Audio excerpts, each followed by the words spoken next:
Is in Ukraine's east. Congressman Mark Green's here, former Army Ranger, Special Operations Flight Surgeon, now member of the House Foreign Affairs and Armed Services Committee. Is Johnson right? Well, if you're talking about his list of his accomplishments, I mean, clearly he deserves credit. He walked Britain out of the EU and the whole Brexit deal. That was a success. It's what the people wanted. It's what they voted him into office for.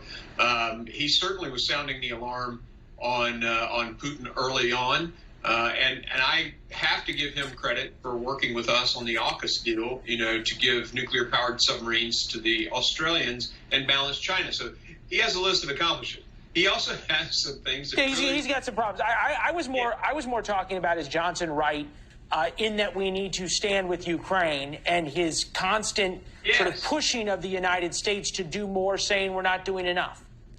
Yes and yes. So very clearly we have to stand with Ukraine. And he should say that loudly as he exits, because the Germans and the French are kind of having second thoughts, right?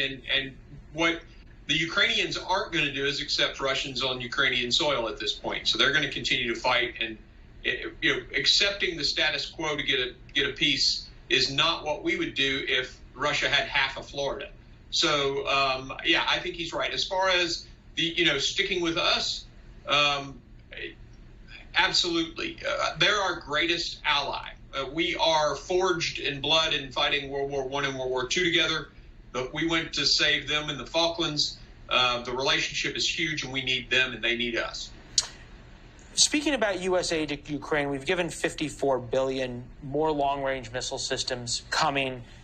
We've given howitzers, vehicles, 144,000 rounds of ammunition, a number of kamikaze drones, anti-tank missiles, anti-aircraft missiles. You and I talked at the beginning of the war. We thought this was going to be over in a couple days, then a couple weeks. Now it's this war of attrition. Are we basically giving the Ukrainians enough to allow the Russians to just keep bleeding Ukraine? Is Ukraine going to run out of weapons first, or Ukrainian soldiers first?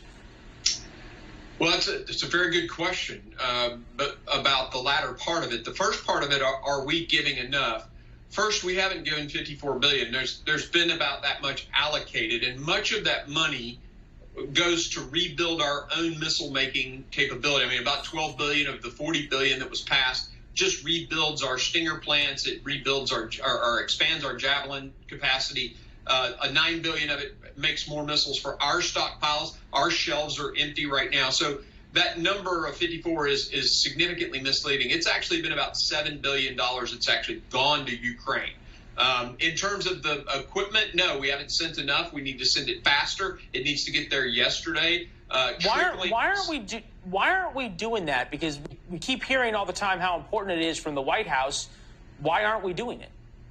Well, it's a combination of things, and I think much of it lands on the steps of the DOD over at the Pentagon, and just an ability to get it, allocate it, make sure we have our own systems covered, and then transporting it over there, which doesn't make a lot of sense to me.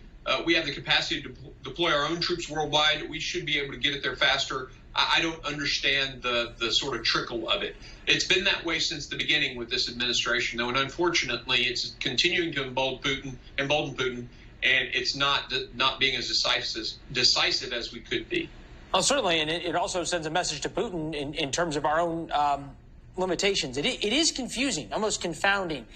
Congressman, it's good to see you, sir. We got to run, but we will talk soon. Sounds good, Leland. Thanks. All right. Thank you.